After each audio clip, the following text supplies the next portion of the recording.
JCM, you've had a present, Hey haven't Andy, how you you? doing?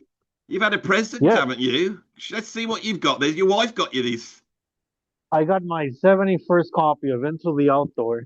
The seven, 71st. seven. So you own 70 other copies of Yes, it through the uh, outdoor. of the same album. Yes, different pressings, but it's the same album, and I listen to it every day, pretty much. So this So one, for all the viewers, this is a 1979 Japanese pressing, and it has this special feature here. This is a promotional notepad that was sold in Japan only. can we It see says, it? yes, hold on. Let me open this carefully because it's the Yeah. 71st copy. How much So did here we this? go. How much did this cost you? Wife didn't tell me it was a gift from Oh, her, but I don't want to ask. So this is a notepad. Look, yeah, it's the same color as the object from Present, yeah. and this is the you can see the album title here, and it has empty pages with To the make album notes. logo. Yeah, so I'm gonna write here. Guess what? All the copies I own, all 71 are gonna be here. All the matrix numbers.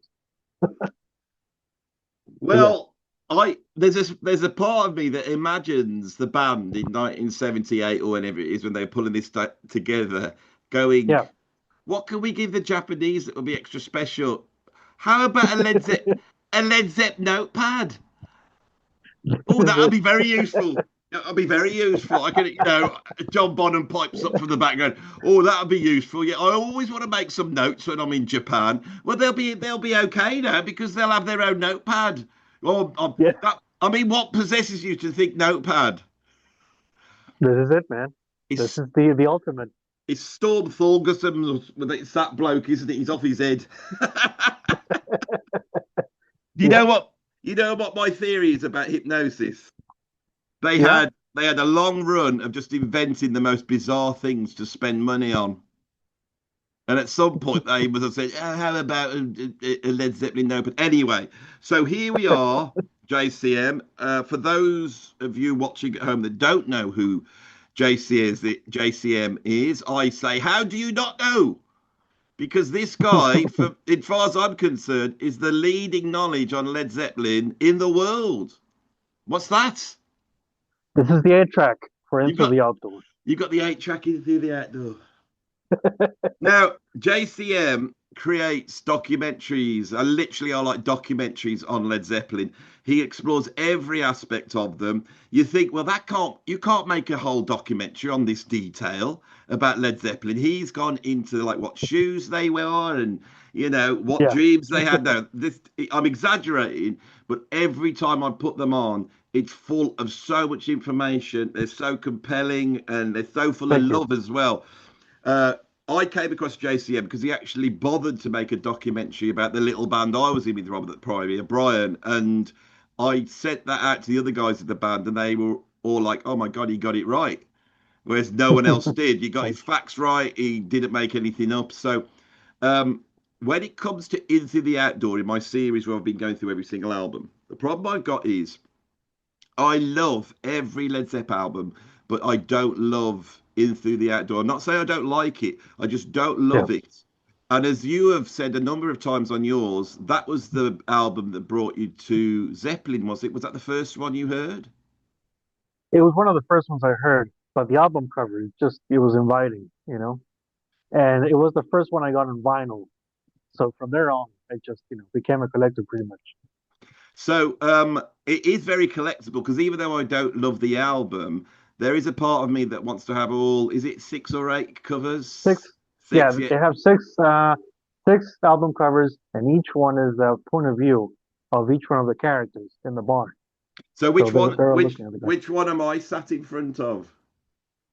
You're sitting from the D variant, which is the lady sitting down. She's laughing and she's sitting right on your spot there. So the version I was going to grab the version I've got, but I didn't get a chance because it's up somewhere else. And Hmm. mine's the one that's got the lady's thigh on the back. That's B as well, isn't it? Is that B? Yes. No, so that's it's going to be E. That's the guy E. in the piano. Yeah, Yeah, he's sitting next to her, and you can see the watercolor thing. yeah. It has very cool features, I think. So this is quite an incredibly involved album cover because it's basically there's Yeah, six different covers.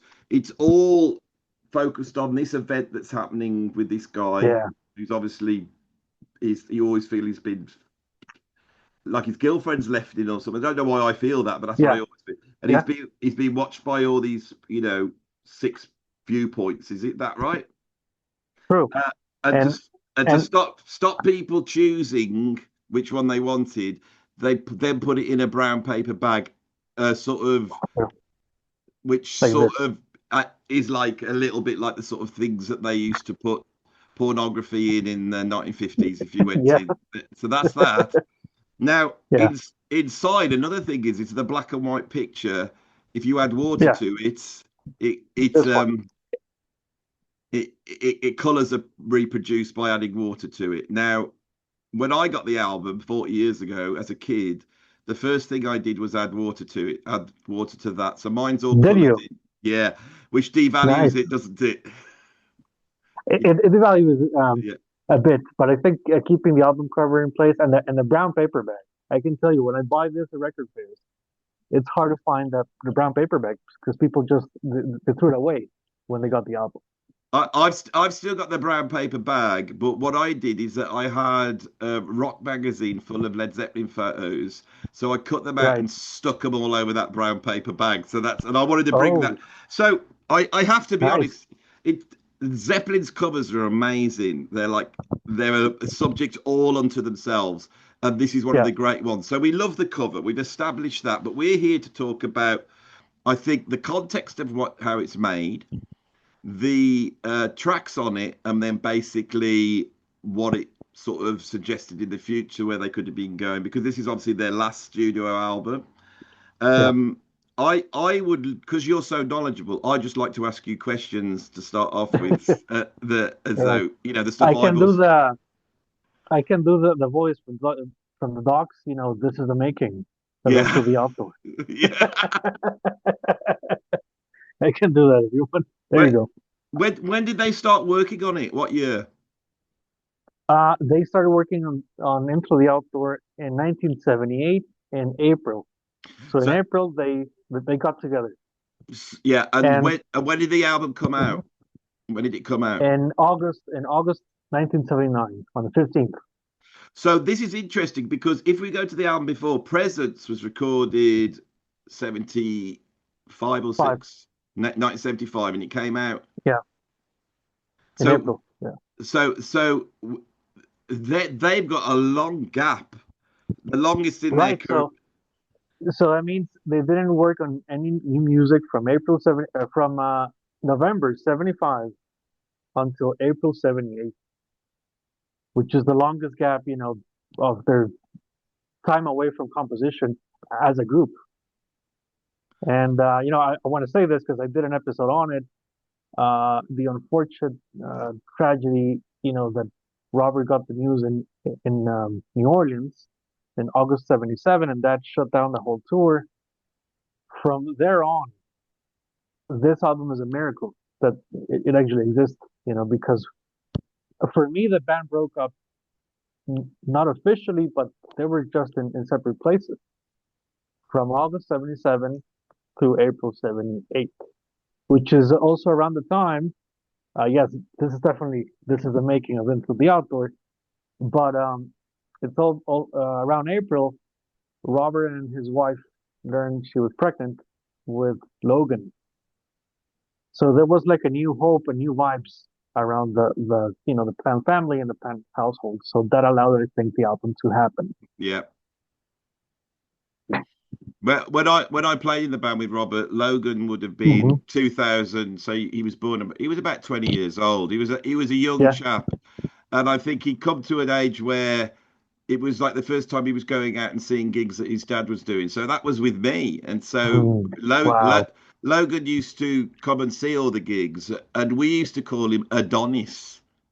You'll have never Yeah, seen such a handsome bloke as as as all Robert's kids are sort of super beautifully handsome. He's got Robert's looks, but then you got these Indian sort of thing going on. Right. Lovely guy Logan is. So, do you think he influenced the making of this album then? I think he did because, you know, when you look at how the band fell apart in the States, and for me, the most important aspect, or the most revealing aspect is Bonham and Robert were together when he got the news in New Orleans. So in a way, the band ended in the same way it started. You know, the two guys from Black Country, while the other two were in different places. So I can only imagine, you know, the conversations that happened there. And as we know, Bonham was the only guy who was there for Robert, you know, frequently hanging out with him. And from what I understand, based on many things you've shared on your channel, the culture in the Black Country is just different. And I can see the brotherhood just being more, just stronger than it was when they first joined Zeppelin.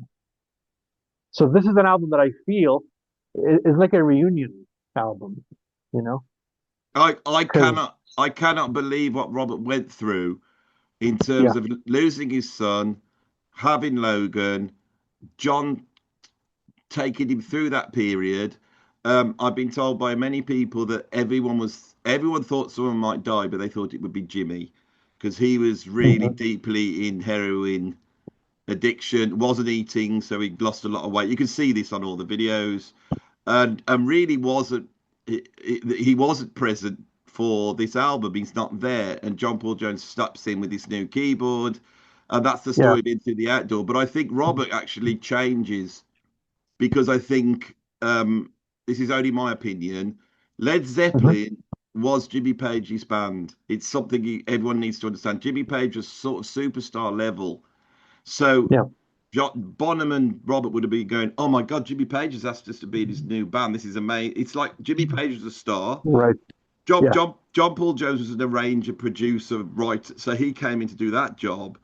But I think Robert and John always were playing in Jimmy's band, but then yeah, Robert, he should have been destroyed, but he becomes stronger. I think through that period because sure, Robert's like a lion. He's such a he's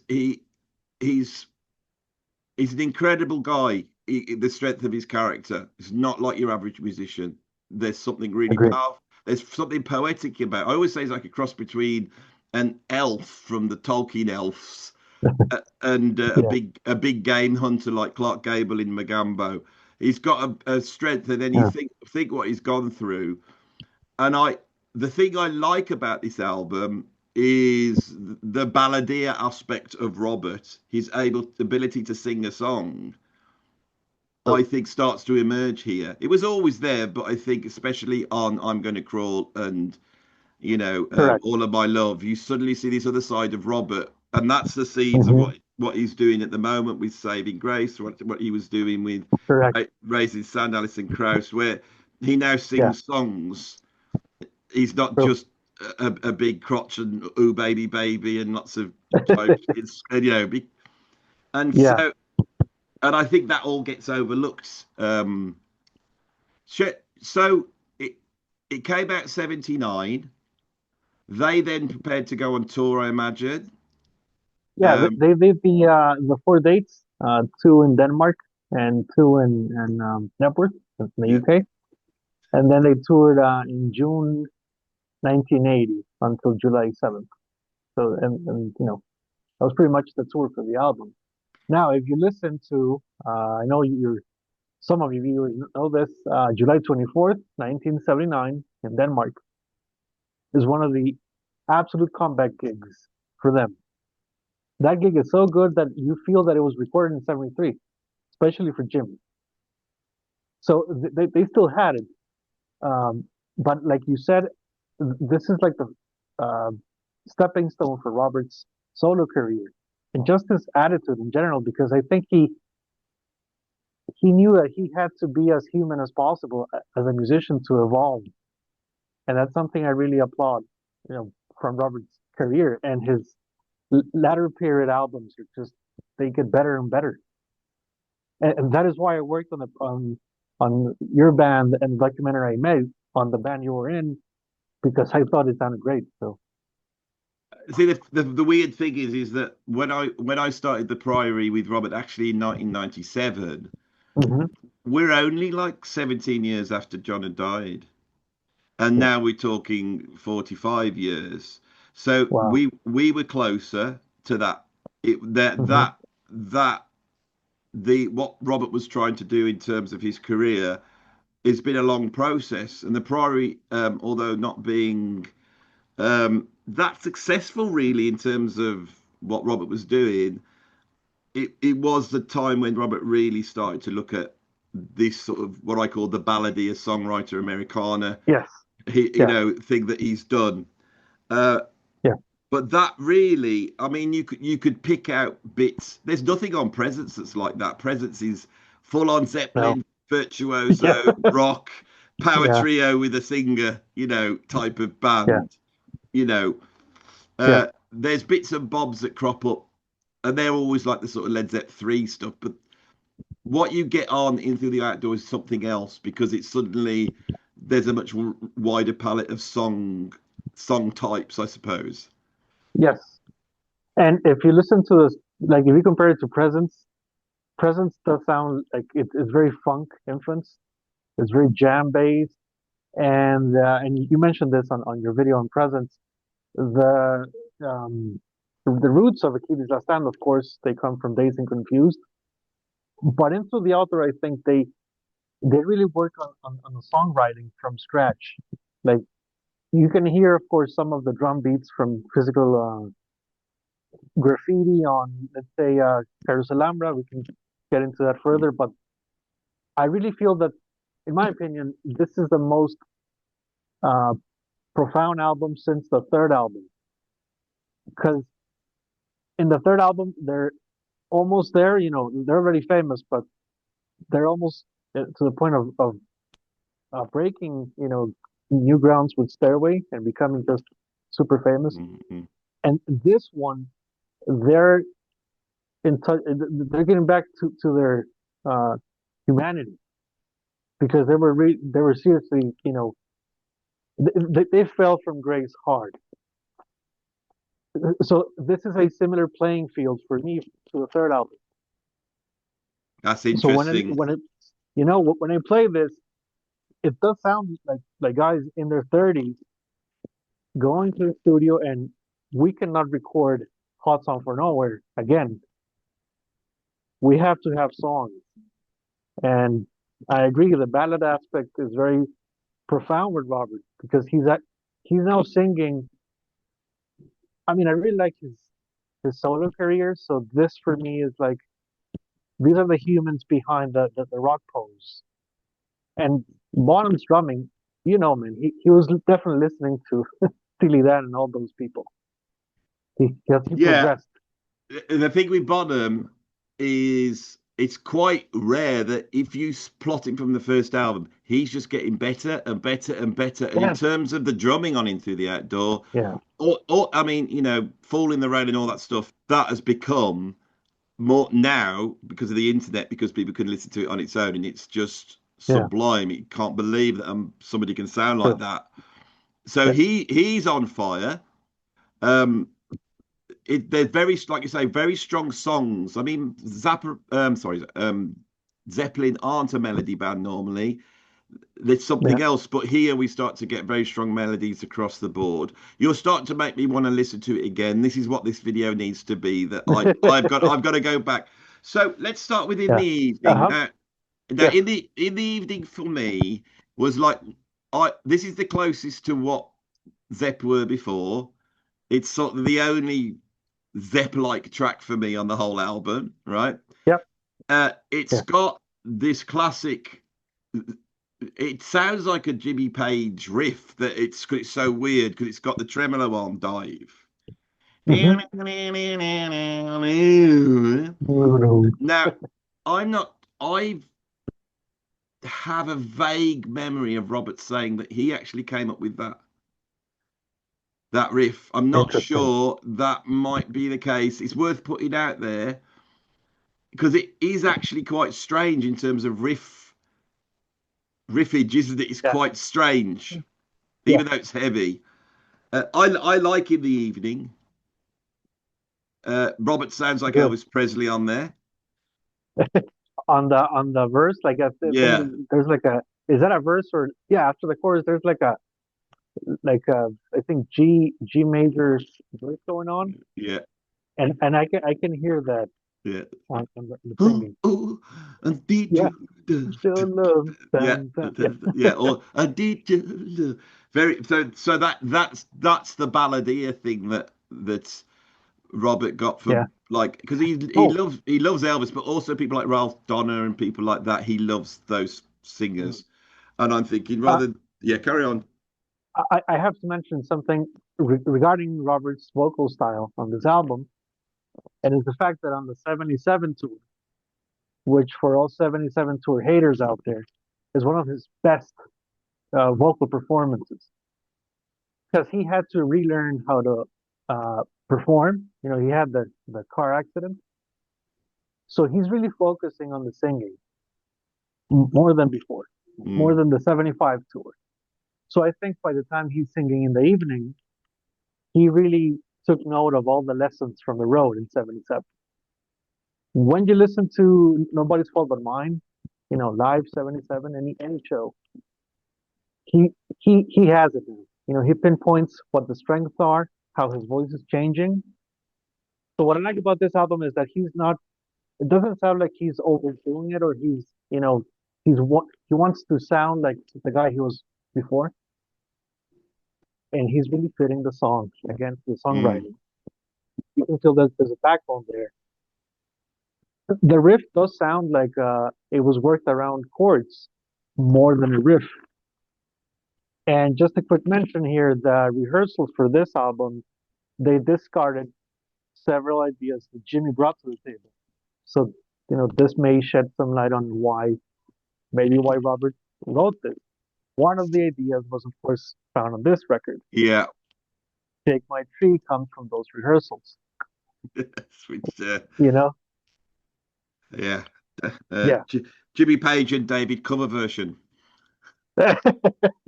Poor David. He got That's not the my Robert joke. treatment there. Yeah, that's not my I know. joke. I know. I know. Yeah. Yeah. Just for the record, that's not our joke. So, one of the things I think I'll state, you know, with a little bit more inside knowledge, we had a singer here in the UK in the 1980s called Paul Young. Now, Paul Young was at the same level as, like, you know, all like Sting, and he was just so huge. And the record company had him out on tour too much and singing too much with a bad throat.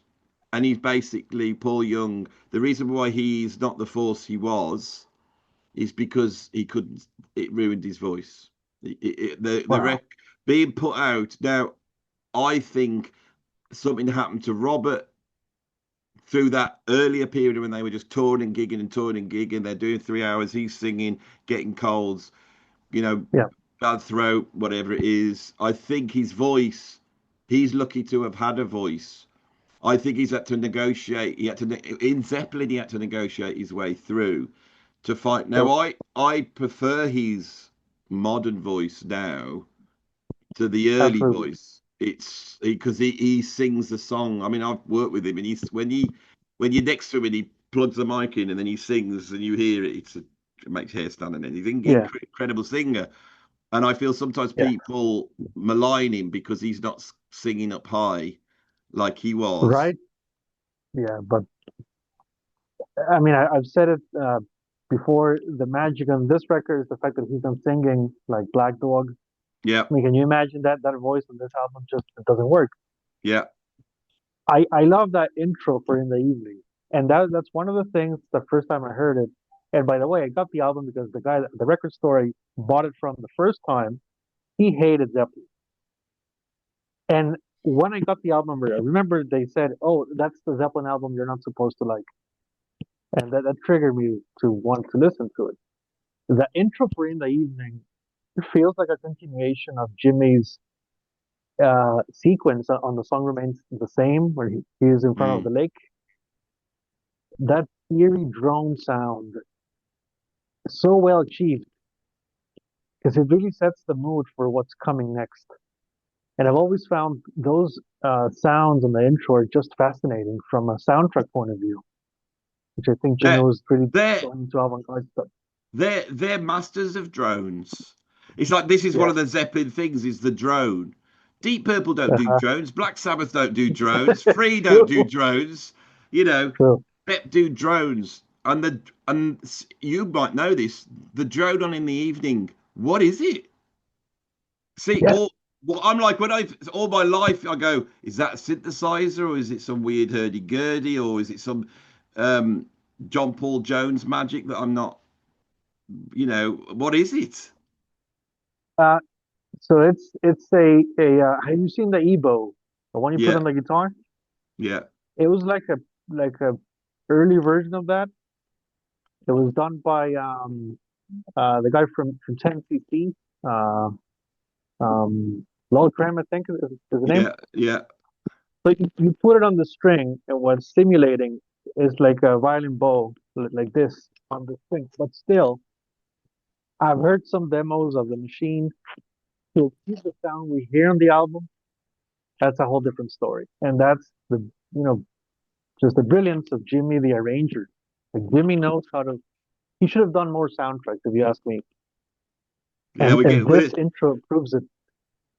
yeah, that because And you're right, it's a similar sound that yeah, I've always thought there might be some timpani in there perhaps or something. oh yes, and yeah. Yeah, So in the back, and this is interesting. Let's go back to this 1977 tour again. If you listen to Jimmy's guitar solo, everybody hates it. It's right before Achilles' Last Stand. This is where he's using the Echoplex and lasers and everything. I think it's genius because it's avant-garde music. It ends with Bonzo's symphony drum thing, and he comes in and they get ready for Achilles.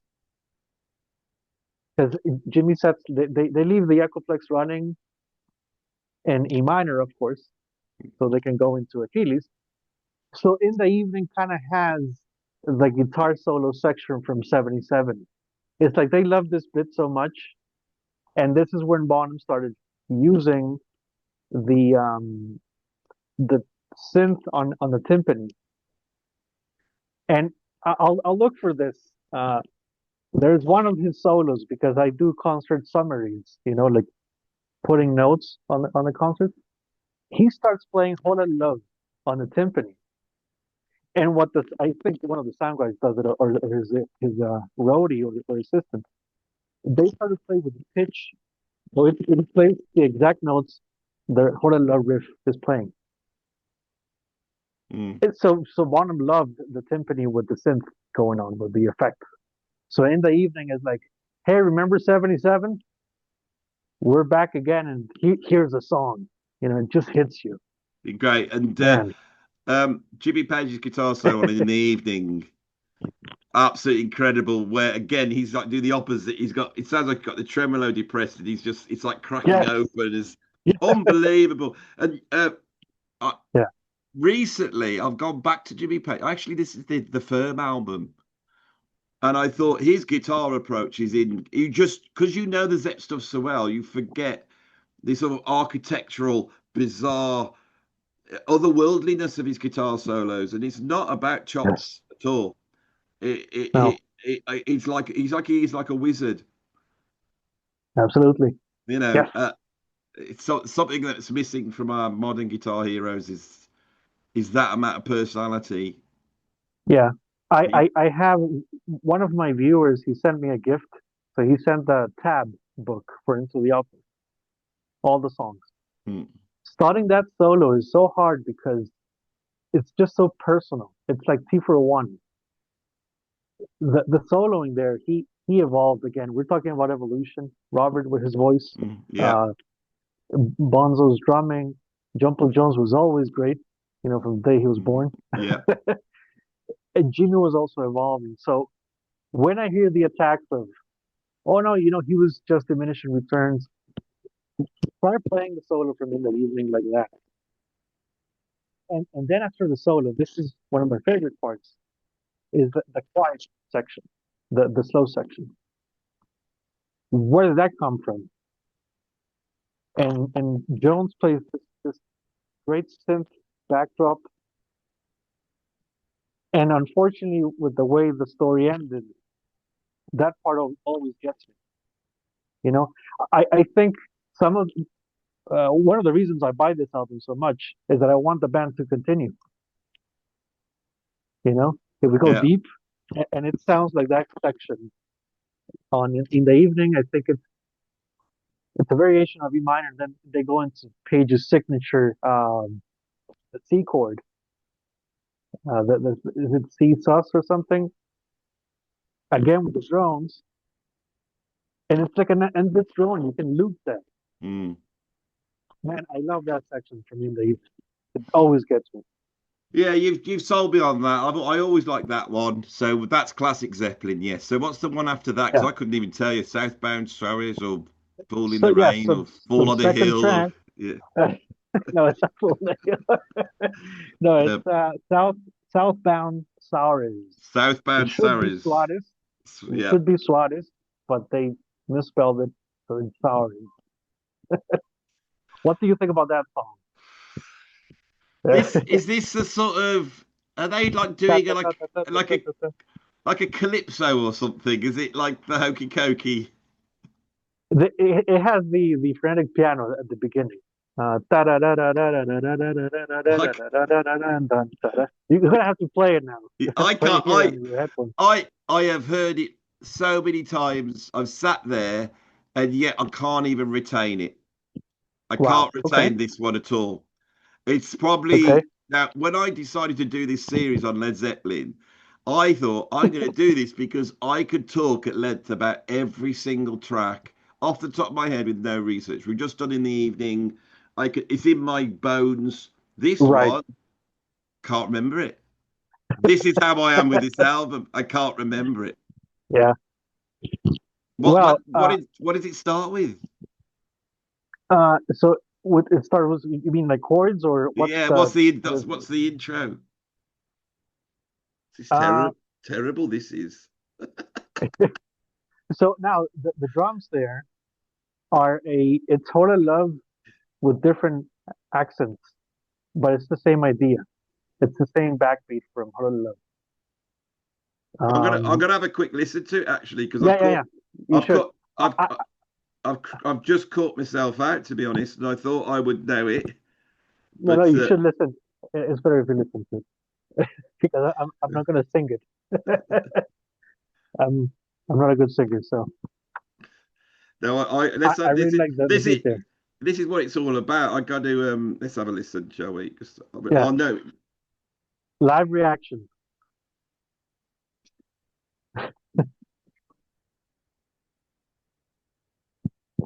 I know that we won that yet. Mm.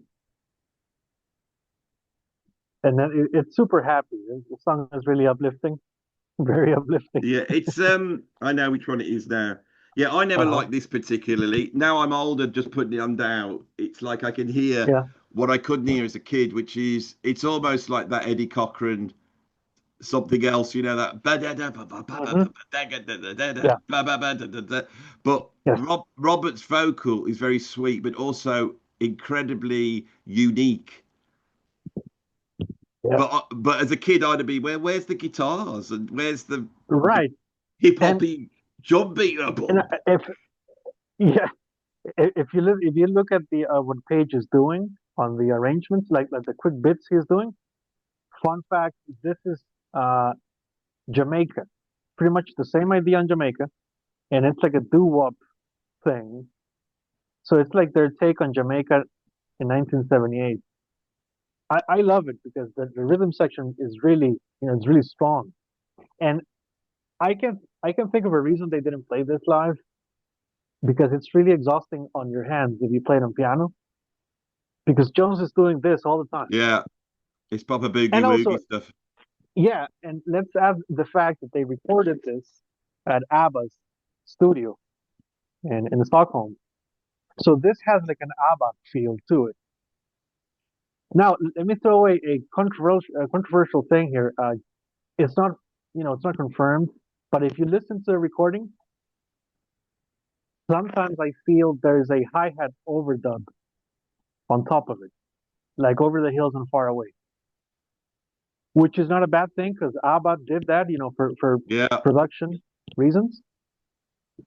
I do think this is the most ABBA track on the album, and uh, people at the studio must have really enjoyed this song. I don't know if they did it just to, you know, thank them for studio time. I think because this will be a long ranging video for what I'm going to do Yeah, is I'm going to have a listen now yeah. because that's actually quite interesting to me as a drummer. So why don't I just Hmm. plug my headphones in and is it all the way through this Yeah. overdubbed hi-hats? I feel on the main rhythm when they switch to the kind of the chorus, not really, but Yeah. it does sound like the drum beat on Dancing Queen, which I know the Dancing Queen has like a sub layer of hi-hat there. Let's have a listen. So, and again, for all the Zeppelin fans, this is just for production reasons, because all the playing is brilliant. Bonham is brilliant on this song. So we have the live reaction and the live reaction of Housebound Soares. I'll have to get really put my head into it. It's hard to tell off that.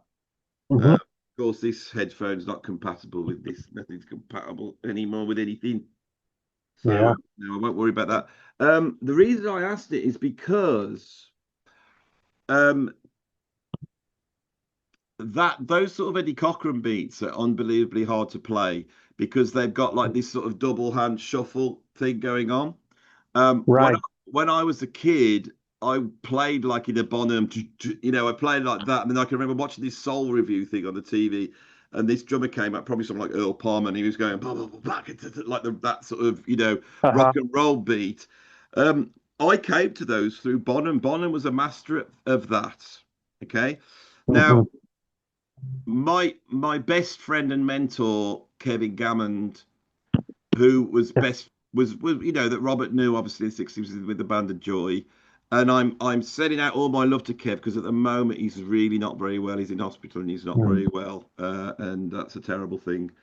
But he played with Jimmy Cliff, and these sort of early ska bands are really a big influence on all these guys.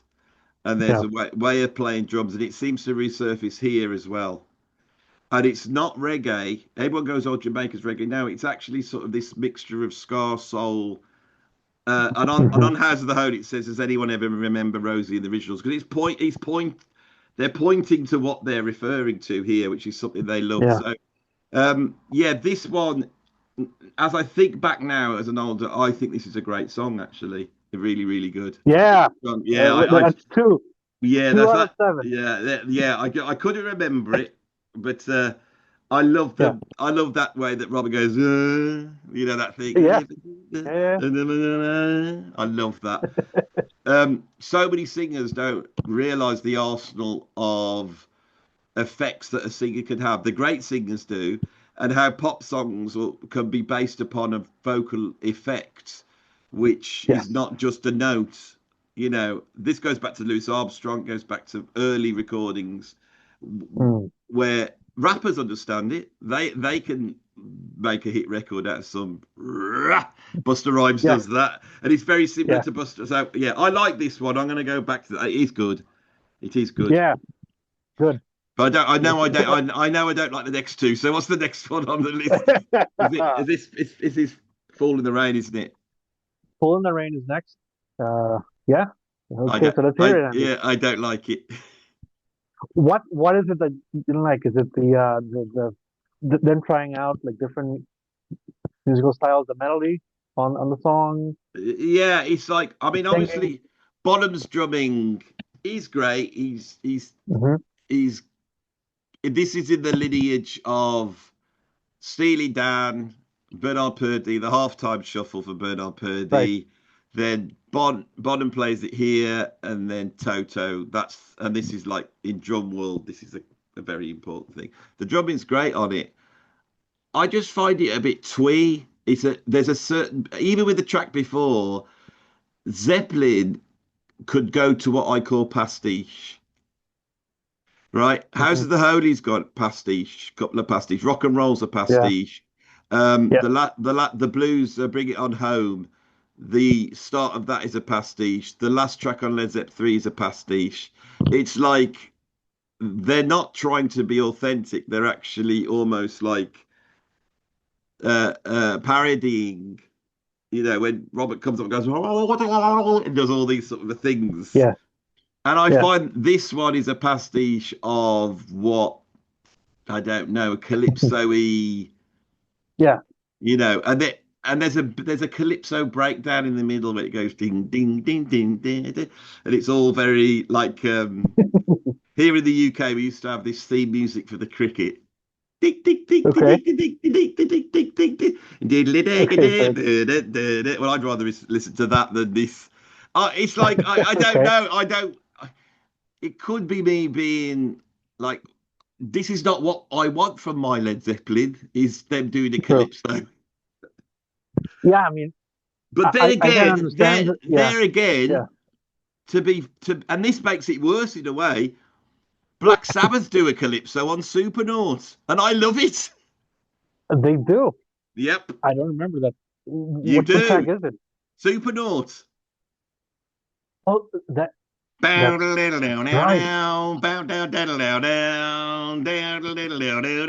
Frank Zappa's favorite Sabbath track, and then it goes. That's right. One of the heaviest tracks it ever made, probably the heaviest That's track right. ever made in '72. And then in the middle, it drops down, and Bill Ward's going,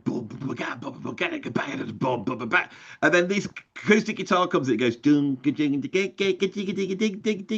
all the cowbells come out. You know, Geezer's on there, cowbell shaker. Tony's No all way. doing the okey cokey. All round the room they were off their head on coke. Oh, well, So so you think this is their take on something like that, like having fun, like a oh lot of fun in the studio? yeah, they're trying to have fun, but the fact is Sabbath was there before them. What are they doing? And yeah, I don't like this one at all. This is like Okay, why is this here? so I can say that from a guitar point of view, it's not a fun track to play because the riff is very repetitive. Actually, I've passed on playing this song at a Zeppelin tribute once, like a Zeppelin festival thing. I didn't want to play Blue in the Rain. I wanted to listen to it though, but I just didn't Yeah, want to play it because but don't you feel it does outstay its welcome a little bit? yes, and the most interesting aspect for me from this song, from a guitar perspective, and I actually recorded this on my making of Into the Outdoors. I recorded just the acoustic stuff that Jimmy's doing in the last part of the song. Yeah. Man, it sounds like a Latin American guitar trio. He's doing like three overdubs on the acoustic. And I'm just thinking, where did this come from? It sounds great, but it's a bit buried in the mix. I think, and as someone who lives in Latin America, this song it was such a left field thing when I heard it. I will be honest. I didn't really like the melody of the singing too much at first because it kind of sounds like he's trying to sing like somebody from the region here, Yeah. but it doesn't really work. No, I feel the whole thing's like that. Uh, but I focused on the instrumental. Also, there's a Mexican band by the name of Maná. They did a cover of "Fool in the Rain," and it's on the 1995 Encomium tribute album. You guys want to listen to it? Yeah, I've got that. It's called Un Tonto en la Lluvia, which is the translation for the song. And when you listen to the singer Fair, which by the way he had like a similar hairstyle and look to Roberts and it's like, okay, I get it. This is what Robert wanted to do. The music, though, when a Latin band tries to play the instrumental for Fool in the Rain, it doesn't work like Zeppelin. And that's the interesting aspect. The groove and the way they're interpreting the Latin feel just works for them in the same way as Jamaica. I, It's the I, Zeppelin take on a genre, you know. It's yeah. This is we're working towards something which is the core reason why people don't rate this album the same as the rest. And yeah, I'm playing that part, thinking, yeah, and then what it is, it's 14-year-old Andy who's a Led Zepp fan and a Deep Purple fan and a Black Sabbath fan, yeah. and This is wants, not gonna work. yeah, and I No, no, and so this is like that reaction that heavy rock fans have when they go, "Oh no, it's got a saxophone on it, don't like it," you know. It's right? yeah, Yeah, it's not rock and roll. and so, but me with your explanation of the context and also the fact that they know this is the first album after punk. They disco's happened, rock, Yes, but they're like really unfashionable at this point, and they're negotiating and the 1980s, and they're old. and also let's add the fact I forgot to say this. Swan Song Records had signed Dave Edmunds, and they're also looking at the whole rockabilly revival going on. So going back to the roots is important. You Yeah, know, the sort of back company approach and uh, detective approach for Swan Song Records is not really working that much. So I think Robert, the last thing they wanted was to sound. But the interesting thing about Fool in the Rain is just where they came from, because we have no reference of such experiments happening. But we do have Bonzo's Montreux, recorded in 1976, that kind of explains the middle section. You know, the Bonham drum and percussion army. When I play this to my friends, you know, when I discovered the album, they kind of enjoyed the middle part because, you know, it sounds like Latin music and we're used to that. mm, They had a hard time just getting to that part. And to be honest, my favorite part is the middle section. yeah. And and It, when they that and they it go into the might solo, it's like, wow, it might be outstaying their welcome here, and it yeah, might be, as you have discussed on your channel, a re a reprogramming of the track order might, you know. So yeah, you put in the evening on, you went, oh, that's pretty good, that's good. It's a bit weird, but it's Zeppelin, it's good. And then you hmm get two tracks that are really not Zeppelin, and you're going, what's happened? And then yeah, yeah. See, that this one is imprinted on my head. I hate it. So I know there it Fool in the Rain and Hot Dog are just two very difficult tracks from the opening. Actually, I proposed in the evening to close the album Yeah, instead of opening the album. yeah. But And we'll I get think I don't know if it was. well. I'll ask you We'll get to your that. when we get to the Yeah. end. Okay. We'll All right. we'll go through that. I think what's interesting is Yeah. he's there to take hot dog. You know, because I remember it's like it's got that cheesy little start, and then we drop into almost like a cowboy pastiche. You know, I imagine Yeah. Roberts pushed the doors open in the little saloon, and they've all come in, and they've gone up to the bar, and they're spinning Yeah. you know, the drinks are coming down the bar. They've all getting them, and Bonham's got a great big Stetson on. I mean, what are they doing? Yeah. And he's full. It's full Elvis. It's full rockabilly. Oh yes. Now I did a video on my least favorite Zeppelin song. The recurrent comment was "Hot Dog" and Hats off to Roy Harper." I love both songs. I don't understand the hate for Hot Dog, considering if you go to the bootlegs, if they were playing Elvis and that kind of music on the Whole of Love method. So it's like, I mean, they were doing this for how many, 70 years. There was a drum cover that George Flutus from the Bonamology channel. He uploaded a playthrough of Hot Dog. I found it very stressful on the drums to keep that beat going. Oh yeah, yeah, yeah. It's all. The thing It's is, can you because you know everything about this band? Can you explain no, the Ted? Can you explain the Teddy Boy photo session? which You know, one? there's a photo session. They look like they're in sort of a warehouse or something, and I think they've got Teddy Boy outfits on, or at least Bonham's got a Teddy Boy outfit on, and he's Oh, from '78, I think it was like a party. He's dressed right. yeah, He's in dressed they've like a yeah, he's got that yeah. Teddy Boy. Do you because in 1980 we're gonna have the Stray Cats, and that Mm. do you think that they were thinking we're not going to do this, dinosaur rock anymore. We're going to be a rockabilly band. We're going to be do this with soul, funky New Orleans rockabilly.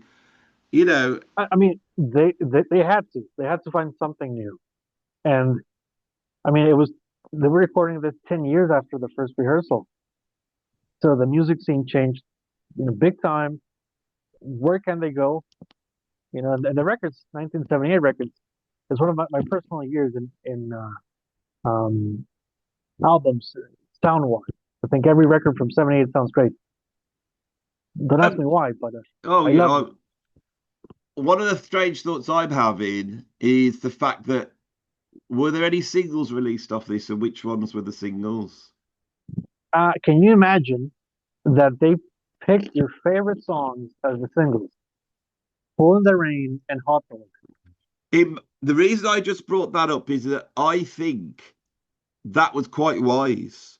And if they could have pulled that off, they would have set themselves up for the next decade and they were right too, because Yeah, it's Hot Dog could have easily in 1980, 81 been a hit for them. They could have turned up, had the quiffs, cut their hair short, had the quiffs, the whole thing, and yeah, still been in that sort of black American music thing and still be rock and rolling like they can. yeah. And it it could well be the case that the fact that Bonham died meant that that was never pushed and never happened. But True. I'm very aware that it's like, well, if you look at someone like Phil Collins, he's like doing in the mid '70s Lamb Lies Down, and then by 1982 he's doing Can't Hurry Love, which is Yeah, insane, yes, and yeah. It's and, quite the change. and a hot dog for a pop audience. It has got it all. I could see it being a hit at that time. So Yes, yes. suddenly, what has seemed like what the hell was Zeppelin doing? Actually, it was a much cleverer strategy that was basically curtailed. They couldn't pursue this. If this was the intermediate album to, because Robert goes on does Honey Drippers after this, Right. because in Yes. in my town there's a whole bunch of guys that grew up listening to that sort of rockabilly rock and roll. And when I was a kid, just up on the hill, just up the road, used to live Mike Sanchez from the Big Town Playboys. And Wow. I know Mike, I know all those guys. My wife's good friends with Mike.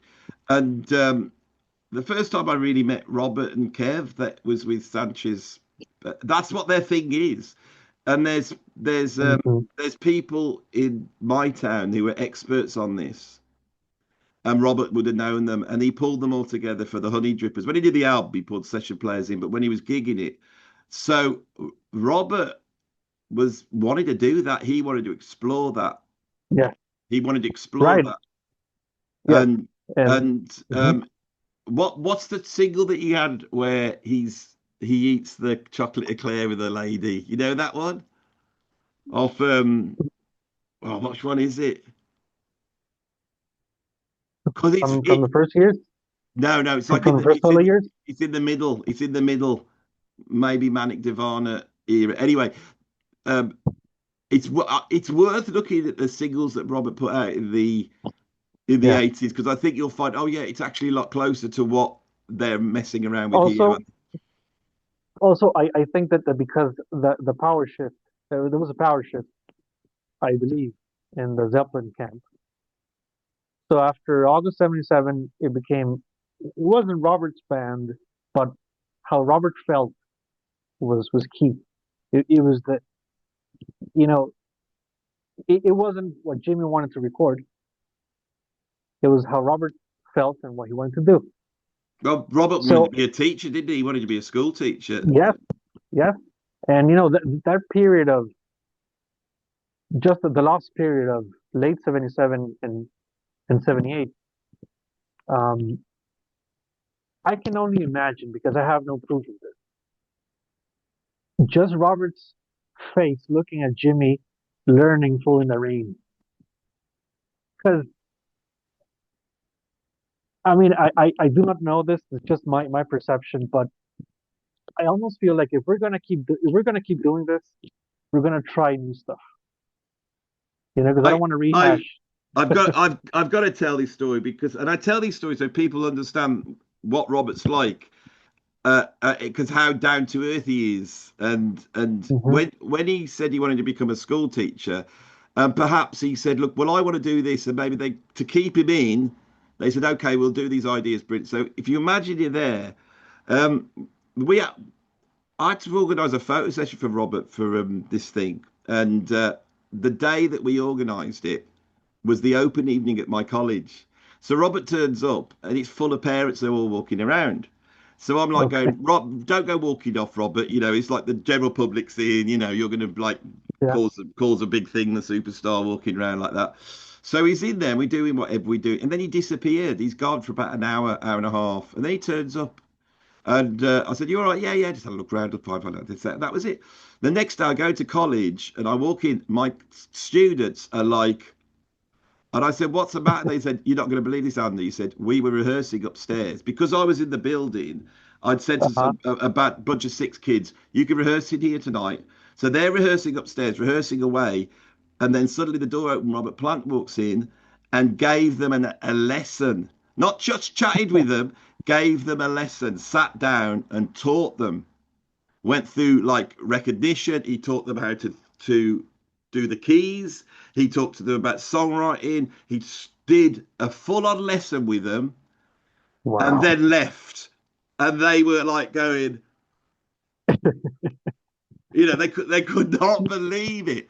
And he didn't say, I'm going to go and teach the students. He went wandering off, had a mooch, saw these kids, and then thought, I'll teach them for an hour. I think we were setting up. So he's like, oh, and he was teaching proper skills as well. It wasn't like I'm Robert Plant, if you thought of wearing tight trousers. He wasn't that sort of a lesson. Right. He was teaching musical stuff like Wow. chords and keys and Amazing. arrangements and bars and the whole works. The kids were like, "Oh, I can't believe it! Can't believe what he was doing." And then he was getting us to play the tunes. So there, Hmm. there's an aspect of him. I think it emerges at this point. I think the drugs are knocked on the head as well. So yeah, Yeah. this is Robert. I can see it, and because I was in the band with Robert, and I got a lot of time for that guy. I'm starting to go. I need to go back to this and listen to it, not from my 14-year-old rock. Right. Right. No, I mean, if this was the album I heard like at 14, the first one, I don't know, but um, it is his first steps into having the confidence to have the incredibly successful career he's he had did. Yeah, I ever think since. this is it. Now Yeah. flip the album over, and we get Okay. one of their sort of almost like they're at this point where they're pulling in and they're thinking the 80s, and then suddenly Yeah. you get one of their biggest sort of Uh, progressive rock. You be, know, uh, One thing before we go into that song, Hot Dog is also very important because they stayed in Dallas before the opening of the '77 tour, and they hung around there, pretty often. mm, So just to add there, it's historically significant for them. And the chorus is very telling, almost it's scary in a way. They're saying, "I'm never going to go to Texas anymore," and they didn't, you know. So I think every song is like it feels like a diary of events of the 1977 tour, and then we're going to move to this one, side yeah, B. yeah. That's the My one. favorite, my favorite, It's a, Carouselambra. it's I can remember listening to this album for the first time, and I can remember not liking it, and I wanted to like it. I can remember it then being put away, never to really be listened to again. I can remember Carouselambra kicking in, and it's a keyboard riff, but it's a riff. Thank God we've got a Yeah. riff. Bow, bow, down, down, down, Yeah. and then bottom kicks in, and it's like, and it goes up, and it's like it's amazing, and then doesn't quite go anywhere. It just does Okay. that Okay. for 10 minutes. It goes on and it drops down, But I love the tune. I like this one, but it's not Achilles' Last Stand. It's not No Mhm. Quarter. It's not Kashmir. It's not that, but it's yeah, yeah. It's I like this. This was the one that won me over, and then I was like, okay. So what do you think about Um, this one? so let me ask you this: from all the three sections the song has, we have the epic intro, the slow drone kind of thing, and then we have the funky bit, like the funk disco bit at the end. What's the part that bothers you? Because I know some You people know, hate. you know what it really is. I don't know what the hell the Uh-huh. keyboard is that John Paul Jones. I know he's got this amazing Oh, keyboard, okay, right? But whatever the sounds are on it, I don't like the sounds of the keyboards. okay, yeah. It's like when John Paul Jones has got like a synth and a Fender Rhodes and a clavinet, say, and an organ. It's just incredible skills. Put on House of the Hmm. Holy and you're just taken off. It's orchestral, especially with pages like orchestral. Right. But that keyboard, I don't. I mean, so many bands would buy these incredibly expensive polyphonic keyboards. That's obviously the thing about them. I don't know what the hell he's Hmm. got here. Just I don't even know the sound of it. Was it something that no one else had? So, Was it? so this is the Yamaha GX1, and it was so expensive. They were like three or four or five at the time. Owners including Keith Emerson, which I think Jones got it from him. If I'm not mistaken, this is the one we see on the video for Fanfare for the Common Man in '77. And fun fact here, and I mentioned this on the documentary, uh, Bonzo and Carl had like the same kind of drum kit in '77. We have the same kind of keyboards. Greg Lake and John Paul Jones look pretty much the same. John Paul Jones 1980 and '77 Greg Lake is like the same guy. So I think in terms of sound, they were like going for the same thing and stuck also in a kind of the same crossroads. How do we reinvent, after everything we've done? And yes, I like Love Beach. I have a copy. It's not a bad I did album. a It's a good. documentary on it. It's Yeah. not. And It and is right. Okay. well, the other thing with Love Beach is Carl Palmer is at his best and at his most Bonham. He sounds like Bonham. Yes. They've got Yes. incredible big sound. That's a very Uh-huh. interesting. Yeah, that fanfare for Common Man sound Uh-huh. is Uh-huh. very similar to this album. That's a really good insight. That is. Yeah, it's just the keyboard sounds. I think if he was doing the Okay. funkiness and was playing like electric piano, if it Now, was, I would probably love it. It seems to cloud I the rhythm section. It seems to. yes, and if you listen to the bonus tracks from the deluxe edition for Into the Alpha, there is one called the Epic, which is Carouselambra rough mix, pretty much. And you can hear the rhythm section much more.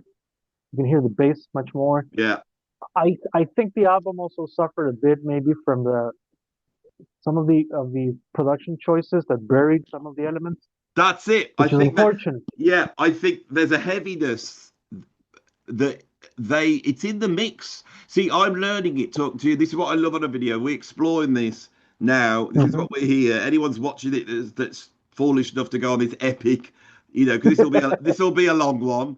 But Yeah. this album deserves this sort of a chat. Yeah, let's park that because there's some interesting ideas that I'm going to bring in at the end.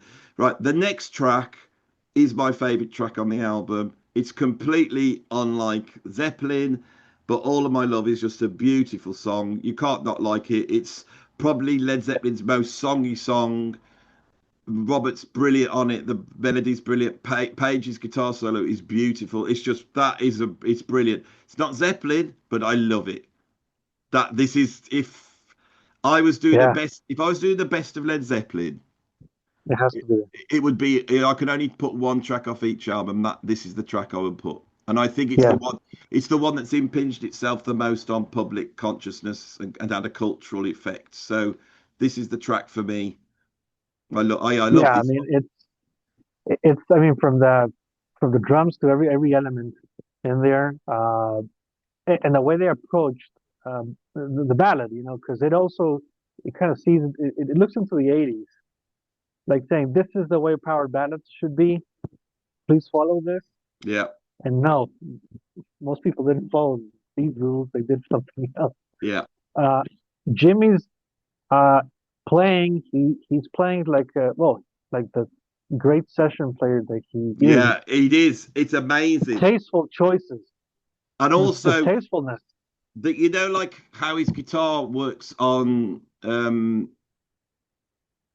Over the Hills and Far Away. Yeah, He does what Hendrix does on All Along the Watchtower, in that the guitar solo comes in, but the tone changes and the it sort of yeah, tumbles through. yeah. Guitarists don't do this that much. He No, does it here. no. I think that there's too much emphasis on the guitar as well. Usually it's the lead instrument, but the arrangement approach of it. And that is why personally I don't listen to many solo guitar albums because I want to hear the arrangement. You use it for it's like painting. You use it for something. It's not just and the opening chords for All My Love.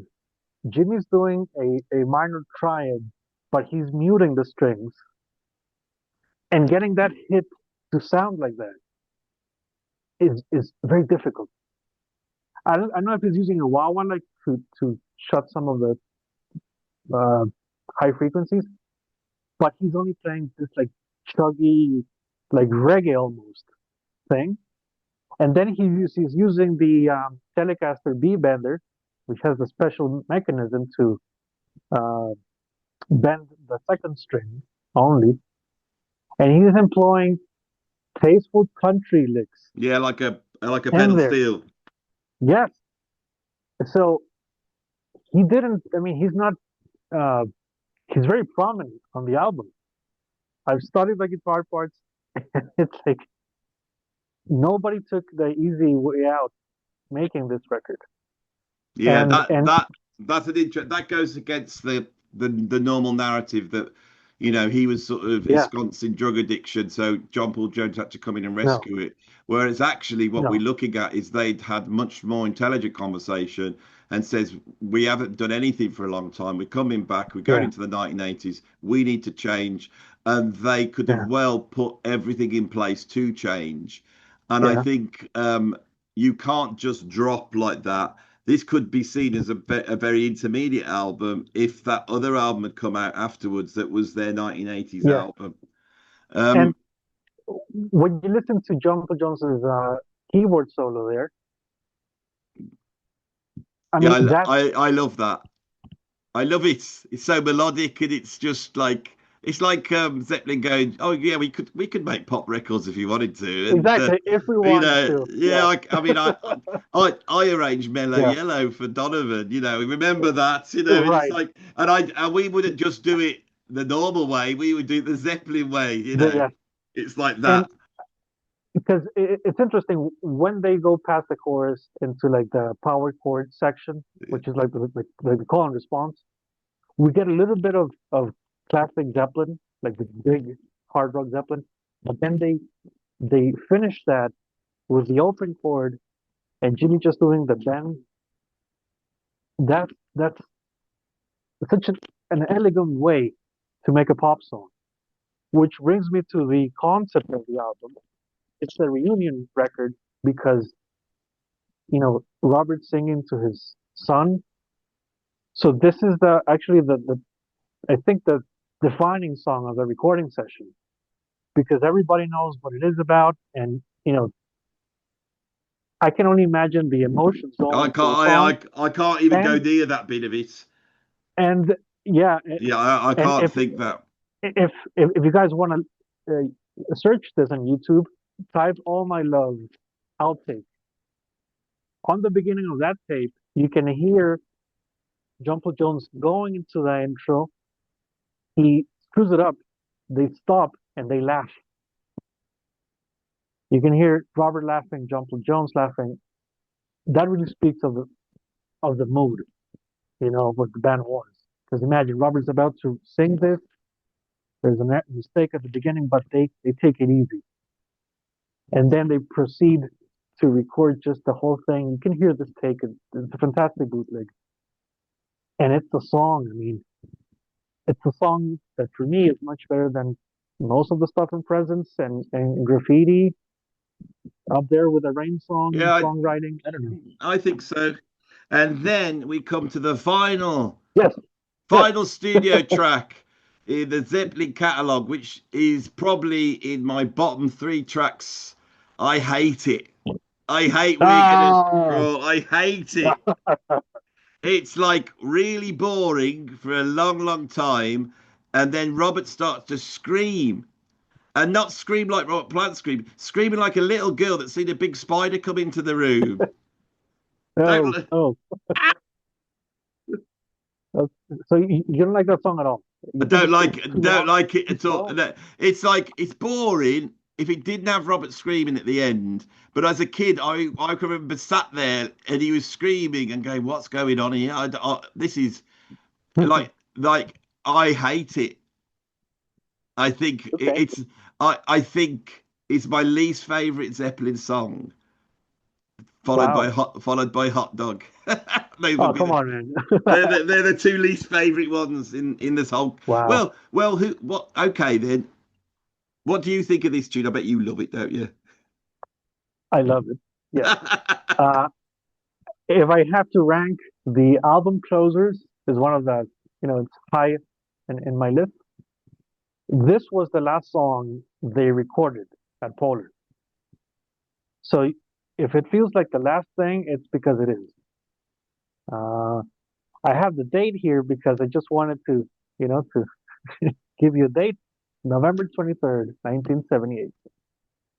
That was the it, last. I mean, and the thing is, it's so far back because we all go, "Oh, Zeppelin stopped in Yes. 1980," but the truth is, the last thing Yeah. that most of us hear, without going to like bootlegs of live gigs and stuff like that, Yeah.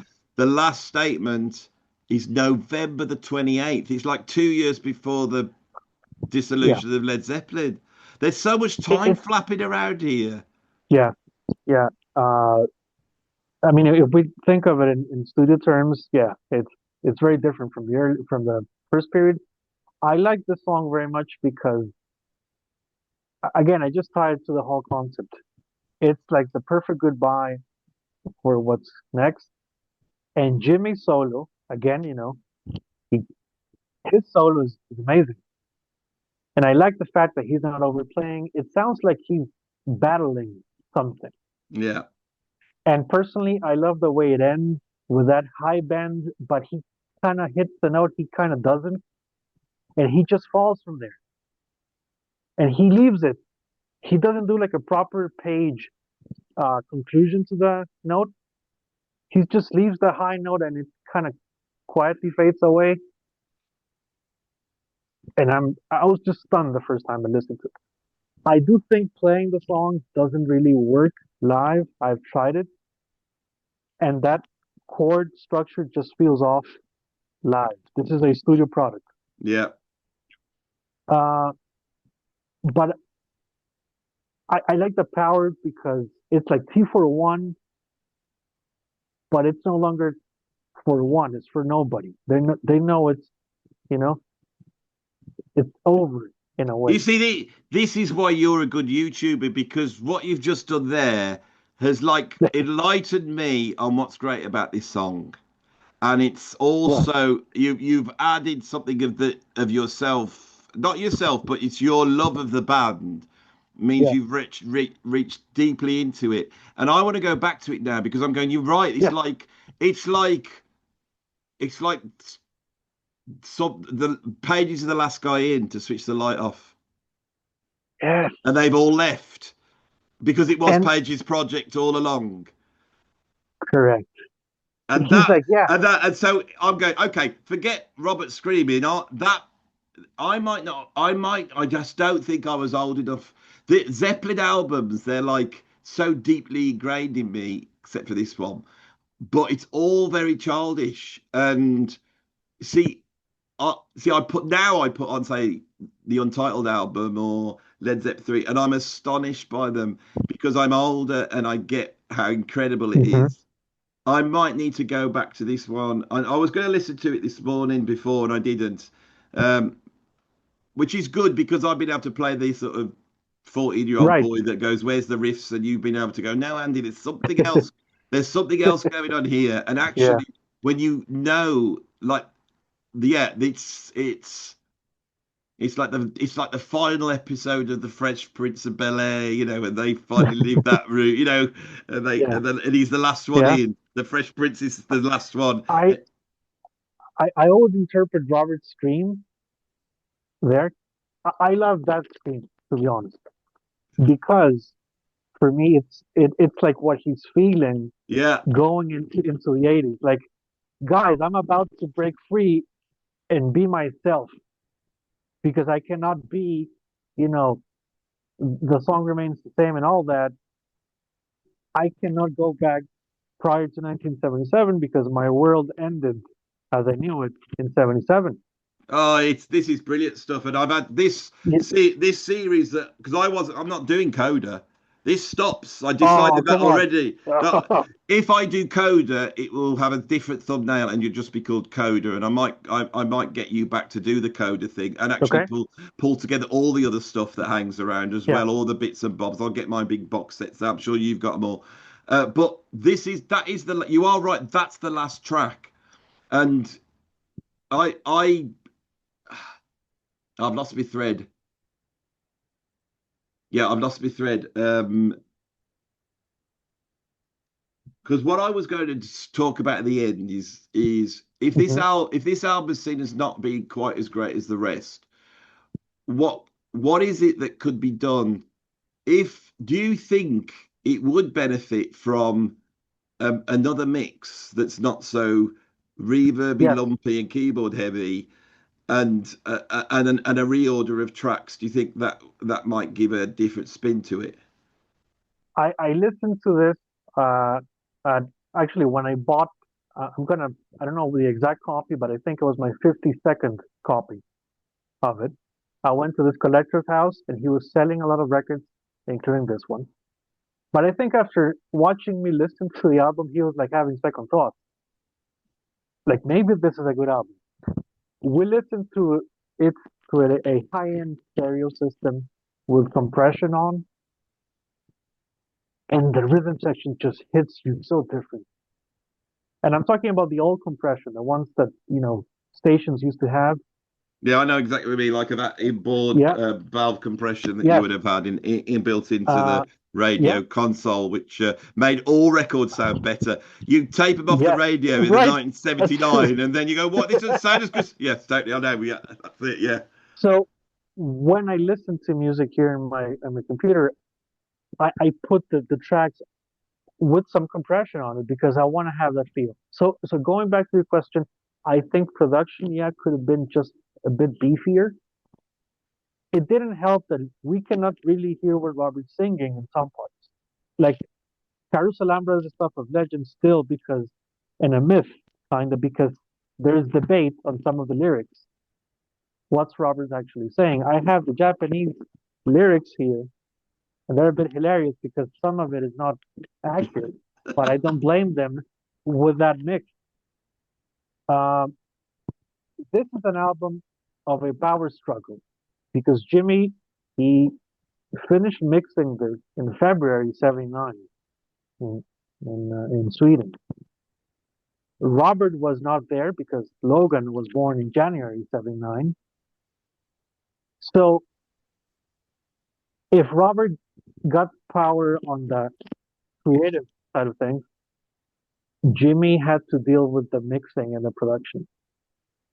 And I think that's, if you listen to Pictures at 11, um, Robert's debut, it sounds like Into the Outdoor, but he's higher in the mix.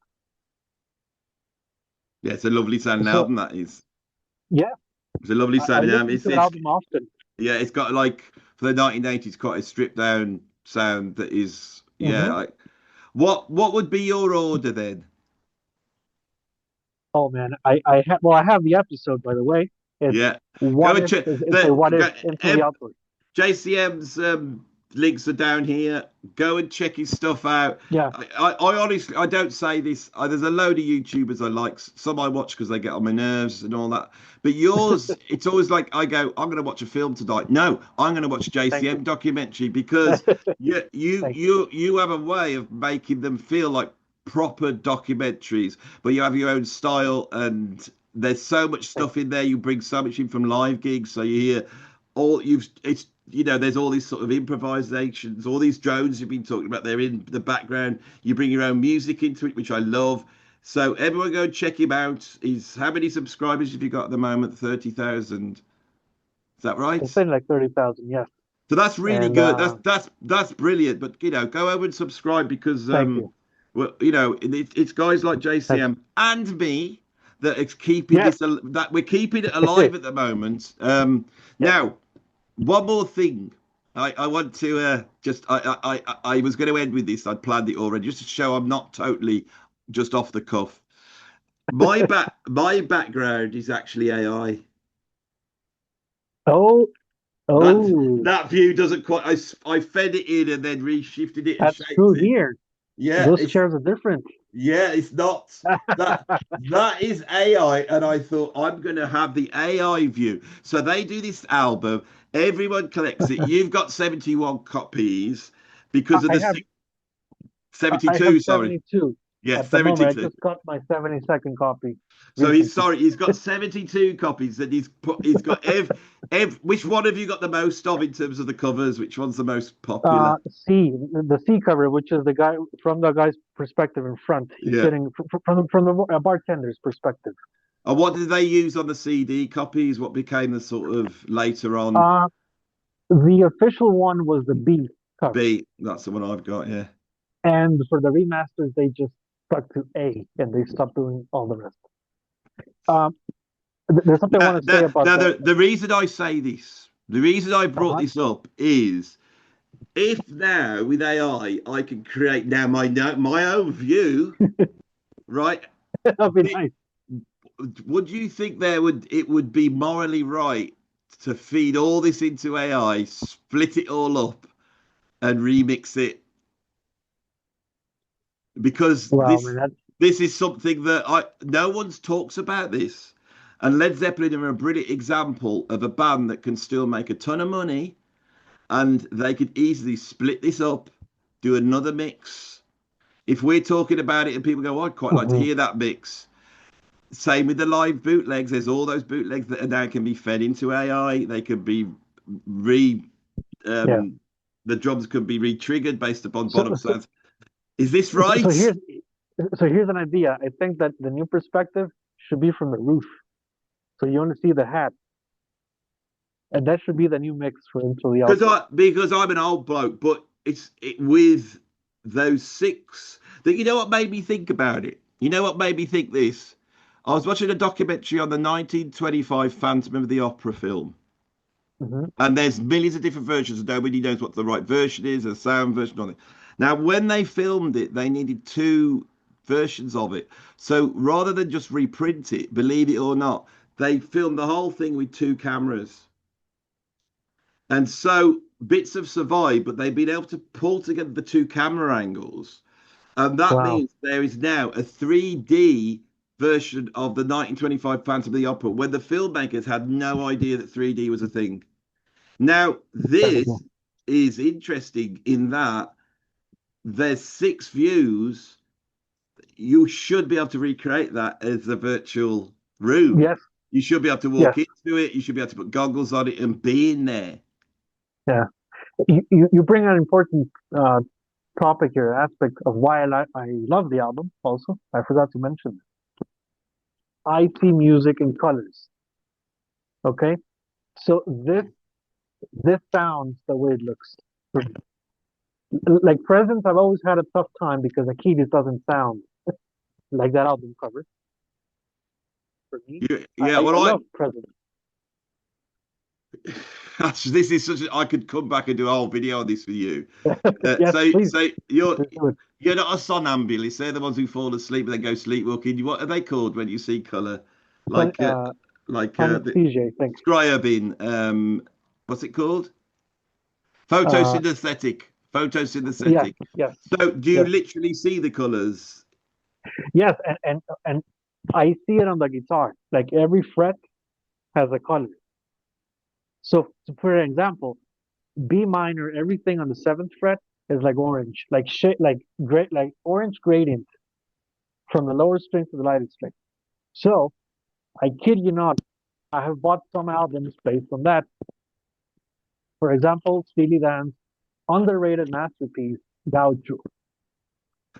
I love Gaucho. Okay, I will make an episode on it because I always defend poor Gaucho. I had a go at it the other day. I said it was the beginning of the end for the music. I said that Steely Dan, Steve Gadd, Bernard Purdie, Jeff Porcaro, they're not And perfect then enough. We need to get we Wendell. get a machine. Yes, Wendell. but going to the color thing, that album sounds like those blue tones on the cover. And it has happened with, and then there were three Genesis also that have the same effect. But this one, the music feels like you're in there in a brown setting, in a You know sepia color what? box. This is what I learned from YouTube, right? So anyone who's watched it to the end, and everyone when when you get to the end of one of my videos, it all goes esoteric. JCM, this is how nuts musicians are. He does all this stuff. He's all organized. He gets all his brilliant videos up, but this bloke sees colours of B minus orange. This is how bizarre it is. Now, Scriabin, the great Scriabin, he actually created the colour note organ as referenced by Frank Zappa on the album One Size Fits All, the colour note organ, which actually had Scriabin built a massive organ that you could play. And when you hit the B, the orange would light up and then you could mix the colours. Now, all of this might seem very airy fairy and weird, but the question is to you is why, before I came on, I went and got that background and I have actually put a thing on me to try and get me to blend in to this environment to Yes, please you, not knowing that you're like this, but I still thought, yes, Jason, now I haven't got quite, I'm still a bit too blue, right? I'm a bit but too, no, but the tones do fit. Like the but photography fits the background. yeah. And now what I'm going to do is I'm going to And hey, I'm wearing this because it's like kind of resembles the cover, which is this why I is chose this one. this is fascinating stuff because if I can just get to where are we? Oh God, where is it? Oh, it's hard to do this. If I just go to video filters, that's it, and then go none. There we go. That Oh, there we go. Yes. and so I had this one, which I nearly went with Uh-huh. that, but that's just grey. That's a bit orangey, and then I decided to go with that one. This is the one. Yes. That's the one I went with because I thought it was important. It is very important, man, because you feel like you're in there. Yeah, We're at the bar. We're talking about the album in there.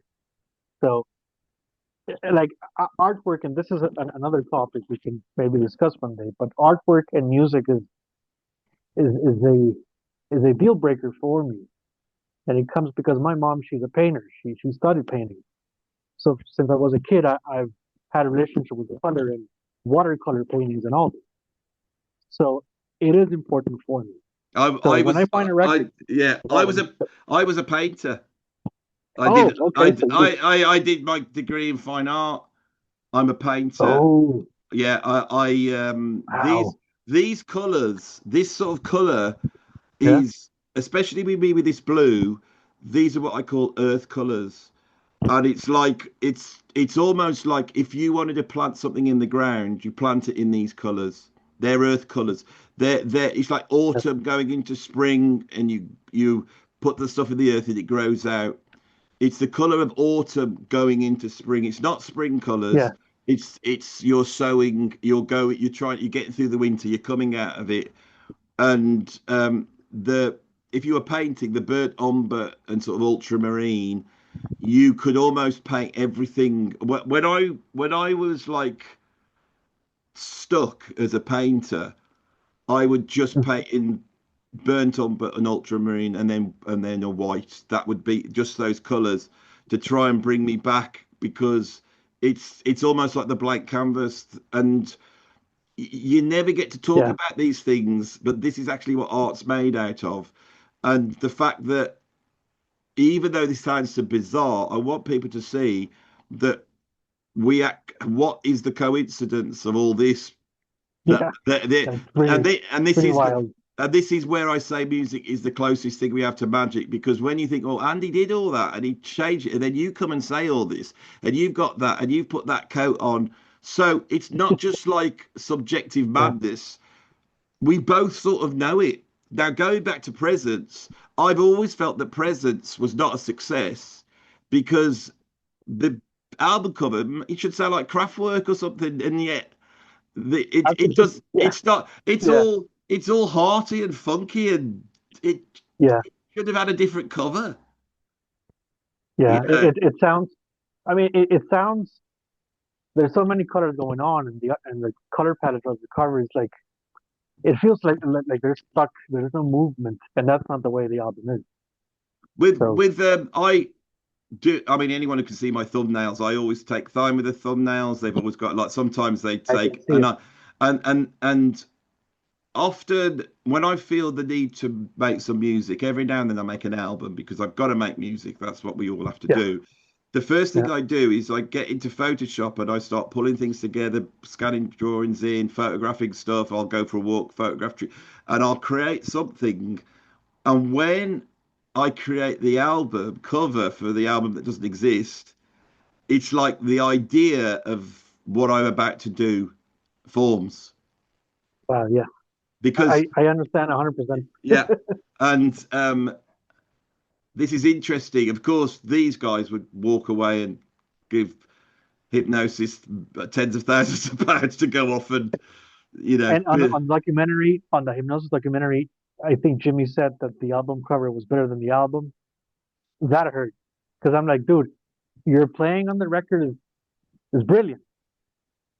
I mean, it's not, and I think the popular opinion or the narrative has been this is a lesser album, and I hope this can change that because just as an extra fact there, if you see how the 1977 tour unraveled, you know how it came to be from start to finish. Every song in this order fits like a diary of events. you're right. We You don't know, mess in with the the order. I've decided you don't no, mess with the order. so we have in the evening, which is them arriving to America. They're going back. Southbound Stars is the the celebration and excess of the road, and they're Mm. happy to be back, especially Robert. Full in the Rain is the same thing. We can maybe think it was the first time they went to New Orleans, and then Hot Dog in Texas. Carouselambra is a fitting song because the lyrics and the music really speak to just a carousel out of control, and something bad was going to happen from many angles, and but the show must go on, which is the concept of that song. Then we have All My Love, which is of course the tragic event, and I'm gonna crawl for me is Robert saying, I'm gonna crawl, but I'm gonna get out of here. Yeah, yeah, I'm not going to be beaten.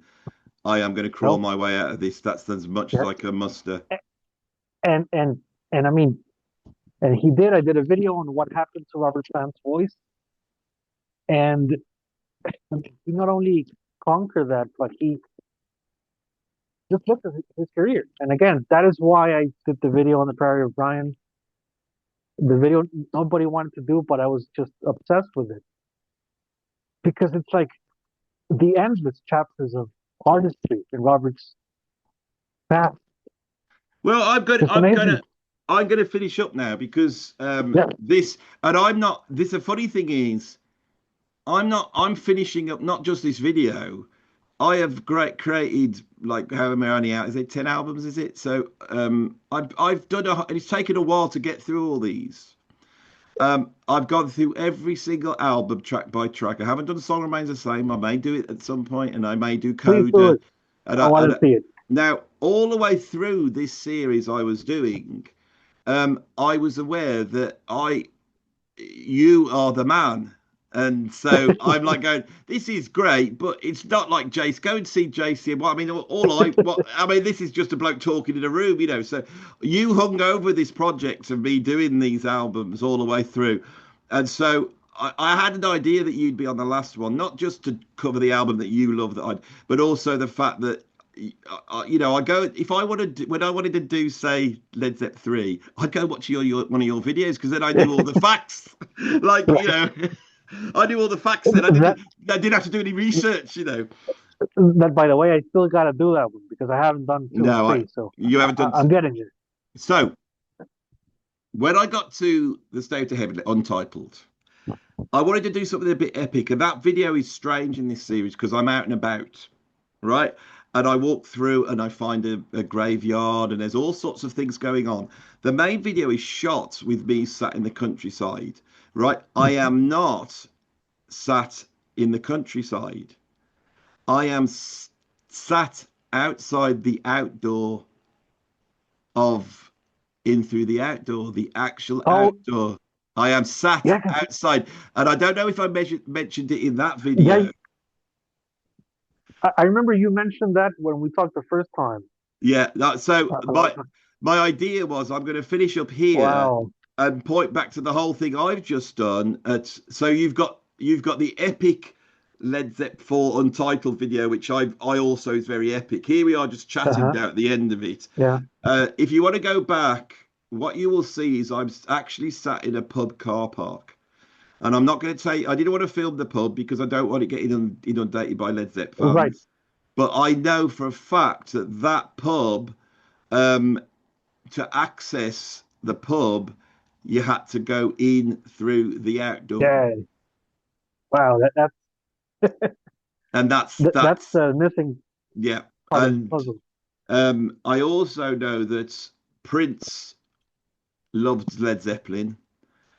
And the proof is that on Around the World in the Day, on one of those, that album, he keeps saying In Through the Outdoor over and over again because he loved it so much. And he was saying it and not realizing that Prince was actually describing a local pub just outside my town, um, which is quite a legendary pub. And there's been all sorts of musicians down there at some point. Hmm.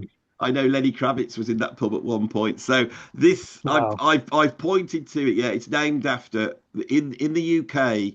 In the old days, if you wanted to buy, it's like a packet of peanuts and a pint, but you didn't want to go into the pub, you'd go to the outdoor, and it was like a half. You know, well, to get into the bar in that pub, you Yeah. have to go in through the outdoor. So we end up here. We end up referencing the whole thing, this whole thing. So if you want to go back and check it all out, that's all there. You could.